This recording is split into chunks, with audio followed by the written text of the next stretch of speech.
Olá, queridos, a paz do Senhor, eu sou o pastor Anderson Silva, estamos mais uma vez na Academia de Pregadores, nas nossas lições bíblicas de escola dominical deste primeiro trimestre de 2022. Na aula de hoje estudaremos a lição de número 9, do dia 27 de fevereiro de 2022. O título da nossa lição é As Histórias e as Poesias Falam ao Coração. Vamos estudar nesta aula sobre os livros históricos e os livros poéticos. É claro, de forma muito breve, tendo em vista este ambiente. E eu repito o que já disse em aulas anteriores. É importante você que é professor, principalmente, é claro, isso é importante para todos, mas principalmente para você que é professor, é importante estudar bibliologia, estudar panorama do Antigo, panorama do Novo Testamento, porque isso vai te auxiliar na compreensão do que estamos estudando durante esse trimestre. O nosso texto áureo está em Salmo 119 e o versículo 107, que nos diz o seguinte: Estou aflitíssimo, vivifica-me, ó Senhor, segundo a tua palavra. Este versículo compõe o texto áureo dessa lição para mostrar que os livros poéticos trabalham os nossos sentimentos, as nossas emoções. A estrutura literária, nós veremos isso durante a aula de hoje, a estrutura literária dos livros poéticos, com exceção de Eclesiastes, que está escrito em forma de prosa, a estrutura literária dos livros poéticos está em forma de poesia e tem o objetivo de trabalhar as nossas emoções e os nossos sentimentos. É claro que isso não é manipulação da nossa mente, isso é verdadeiramente a forma literária judaica de trabalhar as nossas emoções. Então, a gente percebe isso neste salmo, quando o salmista ele fala dessa forma e a maneira como a estrutura do texto é trabalhada, isso nos reporta para alguns momentos da nossa vida que nós nos sentimos como o salmista. A poesia ela tem esse poder.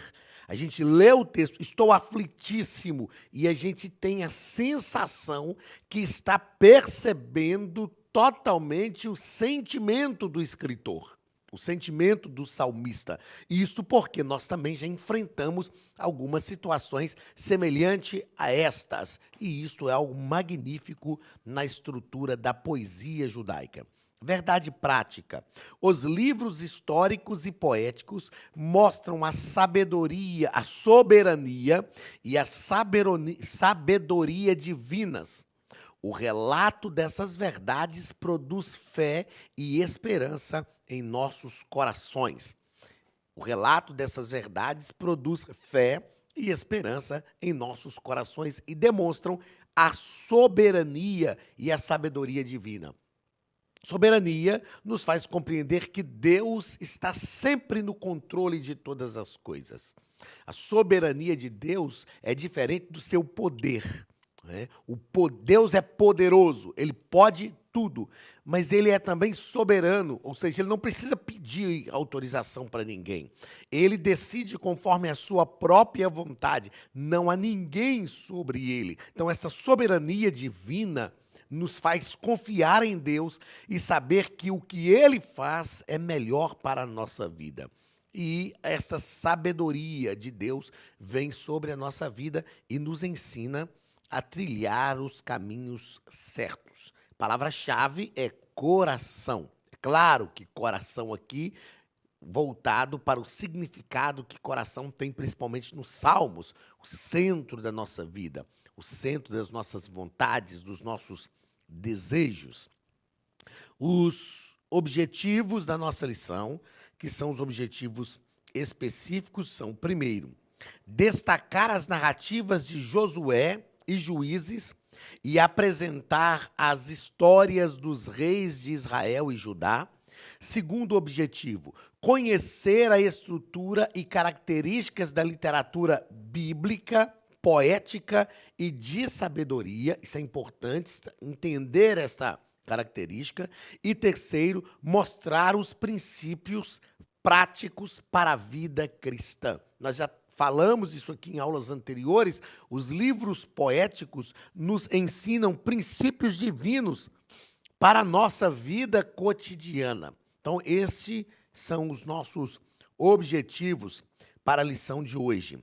O texto da leitura bíblica em classe está em Deuteronômio, capítulo 6, versículos 20 ao 25, e Salmo 19, lembra que eu disse aqui, a gente não fala capítulo 19 em Salmo, Salmo 19, versículos 105 ao 108.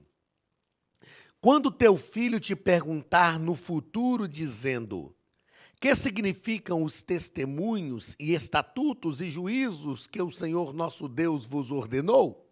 Então dirás a teu filho: éramos servos de Faraó no Egito. Porém, o Senhor, com mão forte, nos tirou do Egito. E o Senhor, aos nossos olhos, fez sinais e maravilhas grandes e terríveis contra o Egito, contra Faraó e toda a sua casa. E dali nos tirou, para nos levar e nos dar a terra que jurara a nossos pais. E o Senhor nos ordenou que cumpríssemos todos estes estatutos, que temêssemos ao Senhor nosso Deus para o nosso perpétuo bem, para nos guardar em vida como no dia de hoje. E será para nós justiça quando tivermos cuidado de cumprir todos estes mandamentos perante o Senhor nosso Deus, como nos tem ordenado. Lâmpada para os meus pés é a tua palavra, e luz para o meu caminho. Jurei e o cumprirei, que guardarei os teus justos juízos. Estou aflitíssimo. Vivifica-me, ó Senhor, segundo a tua palavra. Aceita, eu te rogo, as oferendas voluntárias da minha boca. Ó Senhor, ensina-me os teus juízos. O livro de Deuteronômio significa repetição da lei. Foi um livro que Moisés escreveu quando o povo de Israel estava já prestes a entrar na Terra Prometida. Era uma nova geração que estava ali no deserto. Uma geração inteira tinha morrido na caminhada de 40 anos. Deus havia dito a Moisés que ele não entraria na Terra Prometida, e então ele escreveu Deuteronômio, que significa repetição da lei, para mostrar para aquela geração, para lembrar aquela geração o que Deus havia feito por eles. Então ele repete a lei para aquela geração e ele faz questão de afirmar para aquela geração a importância de se cumprir os mandamentos do Senhor. E é isto que esse texto de Deuteronômio capítulo 6 está nos dizendo. Moisés está asseverando aquela geração que está prestes a possuir a terra. Aquela geração que não tinha, a maioria deles, a grande maioria deles, não tinha saído do Egito, não tinha visto a forma como Deus venceu o Faraó para arrancar o seu povo de lá com mão forte. Mas era uma geração que ia possuir a terra. Era uma geração que precisava confiar no Senhor, entrar na terra e não se perder. É claro que ao estudar a história de Israel, nós percebemos que o povo acabou se perdendo, mas a ordem de Deus para eles era esta: eles deveriam guardar os estatutos. E é interessante que o último versículo, que é o versículo 25 aqui na leitura bíblica em classe, do capítulo 6 de Deuteronômio, mostra o que era para eles o resultado, o que objetivava guardar os mandamentos. E será para nós justiça quando tivermos cuidado de cumprir todos estes mandamentos. Ou seja, o cumprimento, ou, aliás, o resultado que eles precisavam estava não no próprio esforço do povo para alcançar aquele resultado, mas no esforço de cada israelita em guardar os mandamentos do Senhor. Nós precisamos pregar, anunciar, deixar isso claro nos nossos dias. O segredo, eu ensino isso para os meus filhos, o segredo da nossa prosperidade e da nossa felicidade está ligado à nossa obediência a Deus. quando guardamos os seus mandamentos, quando o obedecemos, Deus prospera a nossa vida. A bênção de Deus vem sobre a nossa vida. E aqui nós temos um texto do Salmo 119, onde o salmista está falando do que a palavra de Deus significa para ele. Lâmpada para os pés e luz para o caminho. E ele pede ao Senhor que o vivifique, que aceite as suas oferendas voluntárias, que aceite as palavras da sua boca e que o Senhor lhe ensine os seus juízos. Nós precisamos anunciar isso, falar disso. É muito importante que a nossa geração compreenda que o segredo de tudo na nossa vida está em ser fiel a Deus, em guardar os seus estatutos, guardar a sua fidelidade e trilhar os caminhos da sua palavra. Na introdução da nossa lição, o comentarista nos coloca que os livros poéticos e de sabedoria recorrem ao texto lírico com o propósito de despertar sentimentos. Despertar sentimentos. É interessante que, às vezes, nós, evangélicos, pentecostais principalmente, temos um pouco de aversão com essa questão de despertar os sentimentos. Por exemplo, eu gosto muito de instrumental. Então, eu gosto de pôr instrumental para orar, às vezes na hora de dormir eu coloco um instrumental. Eu gosto de um instrumental na hora da mensagem, colocar um instrumental ali de um hino. Não gosto desses negócios meio assim, que é muito modinha não, sabe? Mas eu gosto de um instrumental. E às vezes algumas pessoas já me falaram o seguinte: mas esse negócio de instrumental é para manipular a mente das pessoas. Nós precisamos compreender que, no caso da música, por exemplo, a definição de música é que a música é a expressão dos diversos afetos da nossa alma através dos sons. Eu falo na nossa congregação com os músicos que eles são responsáveis por promover a adoração na igreja. A música promove este ambiente de adoração. Nós que pregamos sabemos como é bom quando a gente vai para um congresso pregar ou num culto da nossa igreja mesmo e tem lá um instrumentista, um músico, um cantor, uma cantora que estão alinhados com o que Deus está fazendo no culto, ligados naquilo que Deus está promovendo e que cantam, que promovem esta adoração na igreja. E a gente tem, às vezes, medo ou acredita, né, que algumas pessoas estão... isso é manipulação da mente das pessoas. Aí a gente olha para este comentário que o comentarista nos coloca aqui na introdução, que é uma realidade. Os livros poéticos e de sabedoria recorrem ao texto lírico com o propósito de despertar sentimentos. Ou seja, gerar em nós sentimentos. E é claro que sentimentos verdadeiros, genuínos e que são gerados, promovidos pela palavra de Deus. Então não há problema algum em gerar sentimentos. O problema é quando geramos sentimentos que não devem ser gerados. Mas a palavra de Deus gera sentimentos genuínos e verdadeiros. Queridos, a Academia de Pregadores tem um recado muito importante para vocês. Olá, queridos alunos e alunas da Academia de Pregadores. Que bom ter você conosco neste momento tão especial. Estamos aqui para apresentar a nova plataforma da Academia de Pregadores, que foi construída ao longo dos últimos meses com muito carinho, um grande investimento, para levar até você não somente um conteúdo de excelência, mas também tecnologia de ponta. Veja comigo. Os cursos estão organizados por trilhas na página principal. Aqui você encontra sugestões, lançamentos, temas específicos e outras categorias. No final da página tem uma trilha com todos os cursos. Após começar os seus estudos, a primeira trilha será Continuar assistindo, que mostra somente os cursos iniciados por você. Sobre a capa do curso, consta o número de aulas, a carga horária e um botão para adicionar os favoritos. Nesta seta, você pode expandir e ver um vídeo de introdução. Para fazer login, clique no avatar no canto superior direito e insira o seu e-mail e senha usados no cadastro. Caso tenha esquecido a senha, é só clicar neste link, preencher o e-mail cadastrado e a senha será enviada.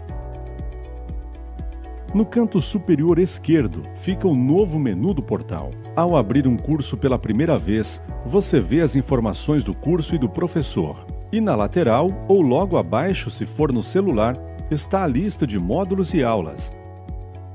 Algumas aulas iniciais podem ser grátis e qualquer pessoa que fizer um cadastro rápido pode assistir. Após se matricular, aqui você vê as aulas concluídas, aulas liberadas ou agendadas. Você pode adicionar os favoritos, dar uma nota ao curso e acompanhar o seu progresso. E se você sair do curso e retornar depois, o sistema vai abrir exatamente a última aula assistida. Se estiver no computador, use esta seta para ampliar a tela.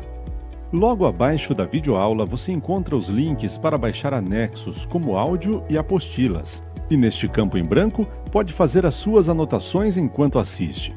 Depois é só imprimir ou salvar. Quando terminar o curso, clique no botão Emitir meu certificado e ele será gerado automaticamente no mesmo instante e sem custo. Clicando no avatar, você tem acesso ao seu perfil e histórico de pagamento. Em Meus Cartões, pode adicionar um novo cartão de crédito para fazer o pagamento do seu plano. Se você já era nosso aluno e seu cartão não aparece aqui, adicione um cartão na nova plataforma. Então aproveite as novidades e clique em Assine Agora. Escolha um dos planos e tenha acesso a todos os cursos imediatamente. Venha para a Academia de Pregadores, a maior escola bíblica online do Brasil.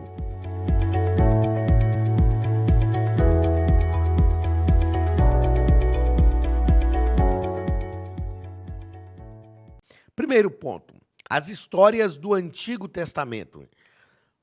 Primeiro parágrafo, os livros históricos. Nós já falamos aqui em aulas anteriores, e esse é o momento próprio de falar isso, é que os livros históricos nos apresentam um Deus que preserva o seu povo a fim de cumprir as suas promessas. Quando nós analisamos os livros históricos, nós vamos perceber que eles envolvem, a narrativa dos livros históricos, envolvem um período de aproximados 1000 anos, que vão retratam a história, né?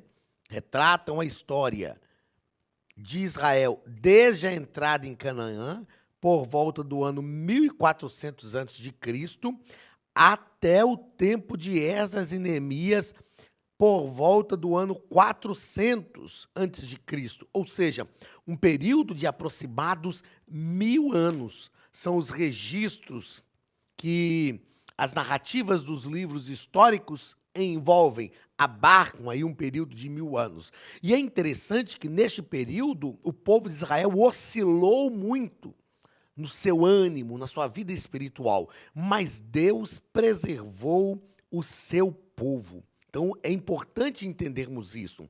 Outra coisa que é importante nós compreendermos é que Deus não tem pressa para cumprir os seus propósitos na vida do seu povo. Vamos pensar nisso? Perceba comigo o seguinte, quando eu afirmo que Deus não tem pressa, eu não estou dizendo que Deus não tem urgência. Urgência é diferente de pressa. Urgência é aquilo que nós precisamos fazer dentro de um tempo programado. É claro que no meio comum hoje, nas vias comuns, as pessoas dizem, isso é urgente. Geralmente hoje, urgente é aquilo que deveria ser feito em tempo hábil e a pessoa não fez e quer que a gente faça em tempo recorde. Então eu costumo falar isso. Quando a pessoa fala assim, isso aqui é urgente. Geralmente, quando as pessoas falam, isso aqui, Anderson, é urgente. Aí dá vontade de falar para a pessoa, urgente é o que você deveria ter feito em tempo hábil, não fez e quer agora que eu faça em tempo recorde. Mas urgente é aquilo que precisa ser feito. Deus tem urgência, Deus não tem pressa. Ao analisar o percurso histórico de Israel, neste tempo de relato dos livros históricos, ou dos relatos dos livros históricos, nós percebemos que foi um período de aproximadamente 1000 anos. Um período em que Deus estava agindo na história do povo de Israel. Isso traz para nós um ensinamento magnífico, porque às vezes nós queremos que Deus faça as coisas dentro da nossa urgência, com a nossa pressa. E Deus sabe como trabalhar. Outra coisa importante que esses relatos dos livros históricos nos ensinam é que Deus não perde o controle do tempo. Deus é Senhor do tempo, até porque Deus é atemporal. Quando Deus inicia um plano, Deus já sabe como ele vai terminar. Deus conhece o tempo, Deus conhece as estações, Deus conhece cada propósito ou cada passo no propósito dentro do tempo da história da nossa vida. E isso é um aprendizado muito grande que nós temos nos livros históricos. Então, se Deus está trabalhando na sua vida, tenha calma, tenha paciência, confie no Deus que é Senhor do tempo e que tem o controle de todo o tempo. E com certeza você vai experimentar grandes experiências com Deus, você vai perceber a ação de Deus cotidiana sobre a tua vida. Nós somos uma geração que queremos as coisas tudo para ontem. É uma geração que quer tudo muito depressa. É uma geração que tudo é urgente. Se você perguntar para uma pessoa assim, qual é a sua prioridade para o dia de hoje? Ela vai te apontar umas 10 coisas. É uma geração que vive a síndrome do pensamento acelerado. Nós não fomos feitos por Deus para pensar tanta coisa ao mesmo tempo como a gente é forçado a pensar hoje. Os meios midiáticos nos levam a pensar. E nós estamos sofrendo de síndrome do pensamento acelerado e isso gera ansiedade. Nós precisamos acalmar. Eu digo que nós precisamos ler mais o que o salmista diz no Salmo 46 e o versículo 10. O salmista não, o que o próprio Deus diz, porque o salmista está escrevendo, mas eu falo que no versículo 10, Deus toma a caneta, a pena da mão do salmista e diz, aquietai-vos e sabei que eu sou Deus, serei exaltado entre as nações, serei exaltado na terra. A gente precisa aquietar o nosso coração, a gente precisa confiar em Deus e acreditar que Ele é o Senhor da nossa história, que Ele está escrevendo a nossa história e, se for preciso, Ele manipula a história. É claro, positivamente, Ele manipula a história conforme o seu querer para cumprir os seus propósitos na nossa vida. Então fique tranquilo, acalme o seu coração, relaxa, descansa. Como diz um amigo meu, Adriano, um jovem amigo que eu tenho, lá na cidade de Ipatinga, ele fala assim, pastor, a gente tem que viver suave na nave, de boa na lagoa. E eu falei com ele um dia, rapaz, você está certo. Às vezes a gente vai vivendo tão aflito e morre antes da hora. Vive estressado, vive ansioso. Estresse excesso de presente. Ansiedade é excesso de futuro. Assim como depressão é excesso de passado. A gente vive estressado, ansioso e as coisas vão acontecer, cada coisa no seu tempo. Não é? Eu não estou falando aqui que a gente tem que ficar também naquela lereza, né? Aquele povo que é muito devagar, eu não aguento muito esse povo. Mas nós temos que confiar em Deus, trabalhar, agir, sabendo que nós cremos num Deus que é o Senhor da história e tem o controle de tudo. Vamos ao segundo ponto, ou segundo parágrafo deste primeiro ponto. As histórias dos juízes. As histórias dos juízes. O período dos juízes foi um período aproximado entre 370 e 400 anos. O nosso comentarista, ele colocou aqui que foram cerca de 400 anos de história. Ok, tá tranquilo isso aqui. Às vezes uma disparidade de tempo não é problema na questão cronológica da Bíblia, mas ele coloca que foram 12 líderes. Eu acredito que ele não considerou aqui alguns que tiveram passagem muito breve. Acredito também que ele não considerou aqui, talvez como juiz, Eli e Samuel. Mas foram 15 juízes. Vamos lá. Eu trouxe aqui uma relação desses juízes. Ó.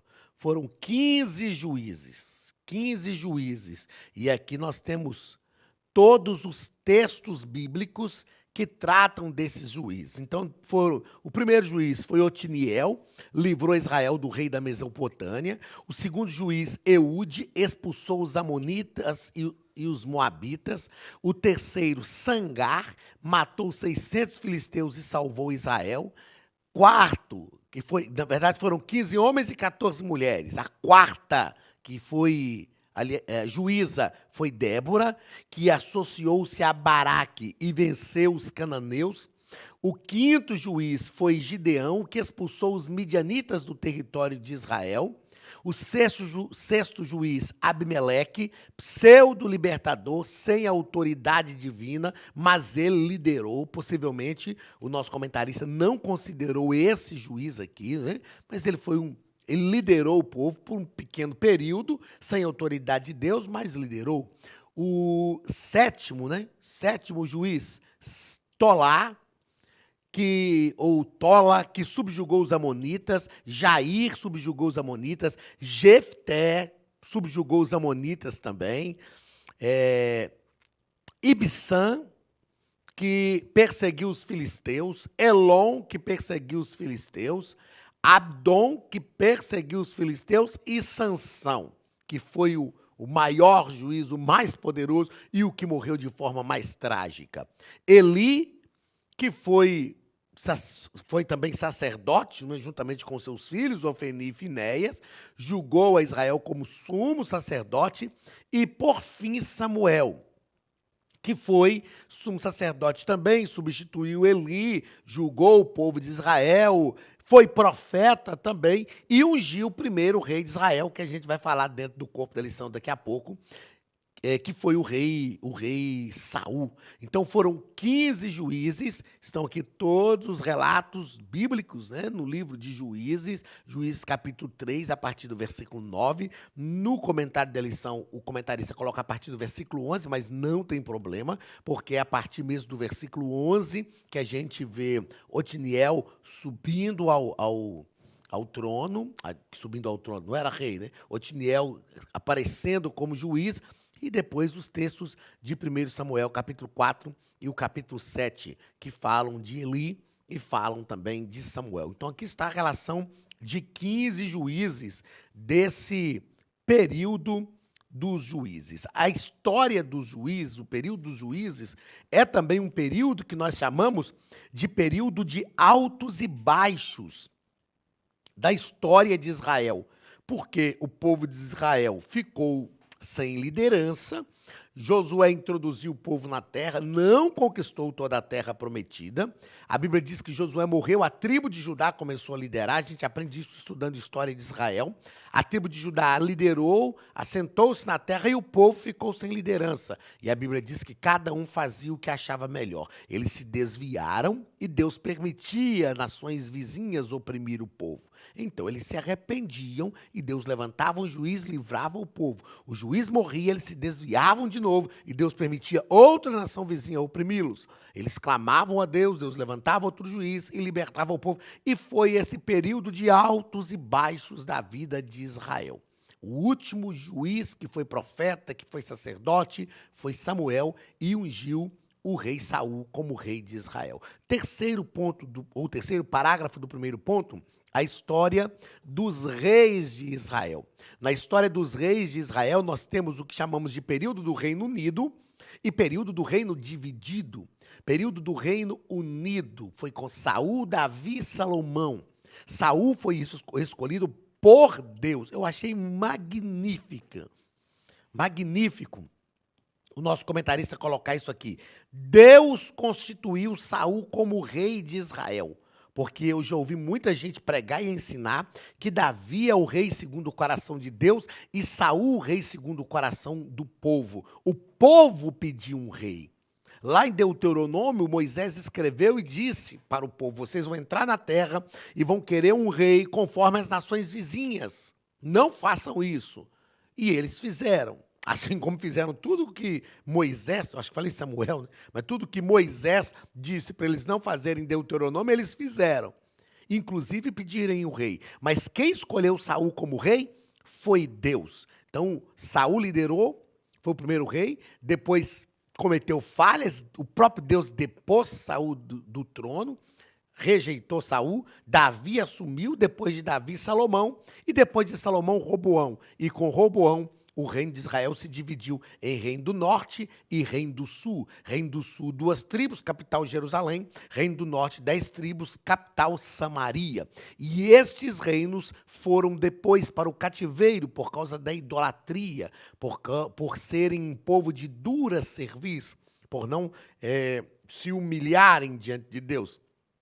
E então o reino do norte foi para o cativeiro em 722 a.C., o cativeiro assírio, e o reino do sul foi para o cativeiro em 3 levas, 605, 597 ou 593 e 585, alguns datam 586 a.C., o reino do sul realmente caiu. Por exemplo, aqui, o nosso comentarista data 586 a.C., o reino do sul realmente caiu diante de Nabucodonosor, na sua terceira incursão, mas em 539, eles voltaram do cativeiro babilônico. O reino do norte não voltou do cativeiro, Deus restaurou o reino do sul. E aí nós temos o Salmo 126 que fala disso, temos Jeremias capítulo 29, que é uma carta que ele escreve aos exilados da Babilônia,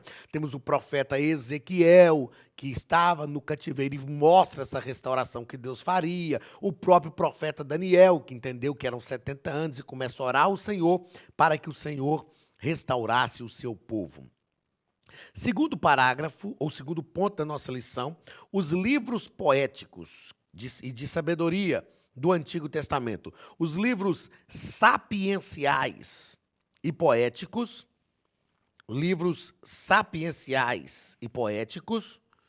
que vão falar que são os livros de Jó, Salmos, Provérbios, Eclesiastes e Cantares de Salomão.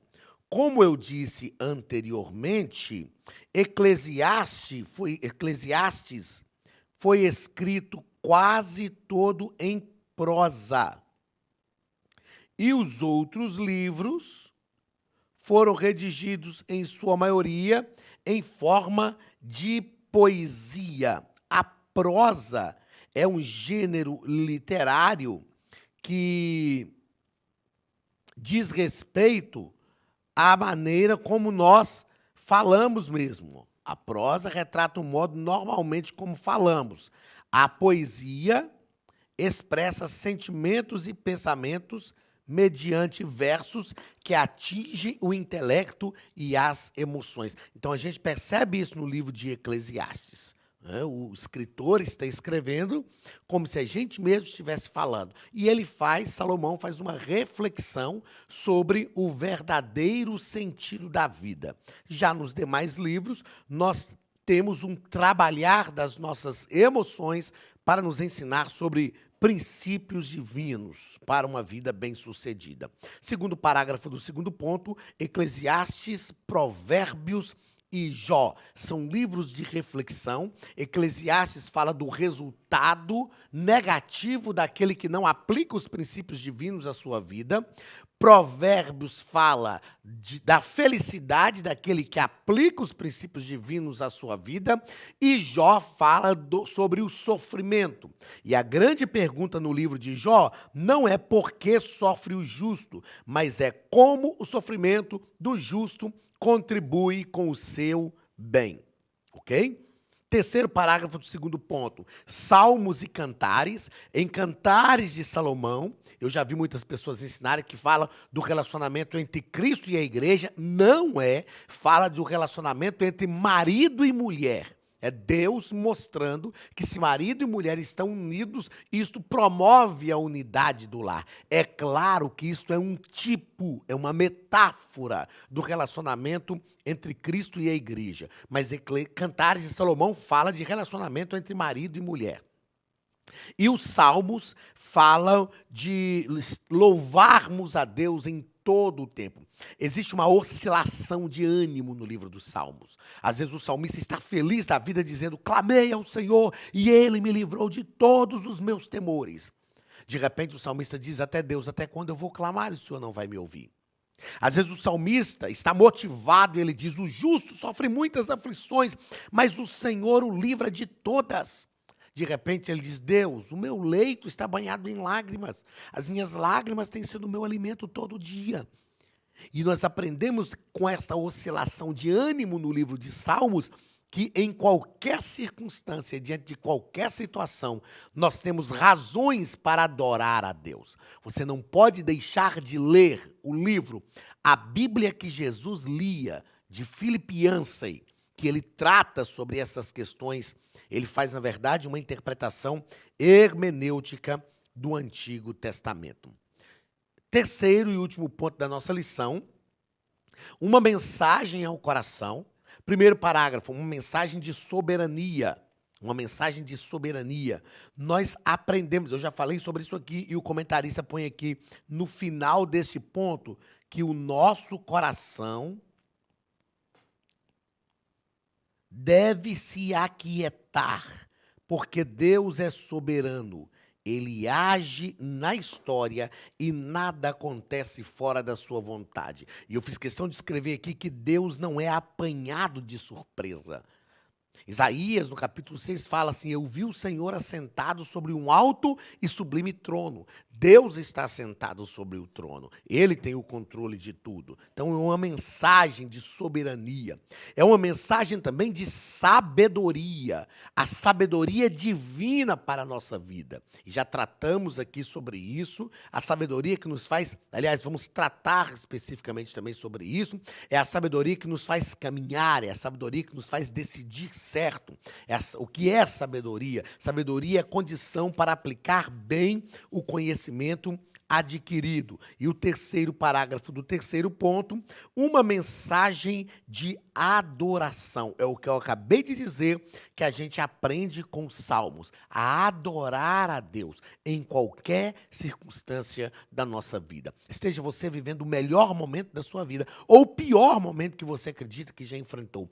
Você tem razões para adorar a Deus. Deus está no controle de tudo. Deus não é apanhado de surpresa e Ele vai conduzir a sua vida de forma a te proporcionar bem-estar, paz, felicidade e prosperidade em todas as áreas da sua vida. Deus te abençoe. Um abraço do pastor Anderson Silva, da Academia de Pregadores, e até a nossa próxima aula, em nome de Jesus.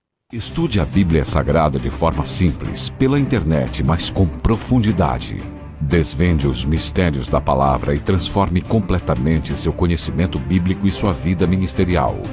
Este projeto inovador, inédito em língua portuguesa, reúne alguns dos melhores ensinadores da atualidade para capacitar a igreja e preparar líderes. Já são milhares de alunos em 48 países que estão desfrutando de aulas espirituais e cheias de revelações. Na Academia de Pregadores, você vai encontrar professores que são referência naquilo que falam, preparados para ensinar. Nomes como Elianai Cabral, Cláudio Gama, Alain Prisotti, Napoleão Falcão, Carvalho Júnior, Benhur Lopes, Josué Brandão, Elias Torralbo e muitos outros. Cursos com certificados, reconhecimento e conteúdo de excelência. Tenha acesso ilimitado a todos os cursos pagando apenas R$ 49,90 por mês. Veja as aulas pelo computador, pelo tablet ou no celular, numa moderna plataforma digital, no horário que quiser. Você ainda pode rever as aulas sempre que precisar. Aproveite esta oportunidade e faça parte da Academia de Pregadores, a maior escola bíblica e teológica online.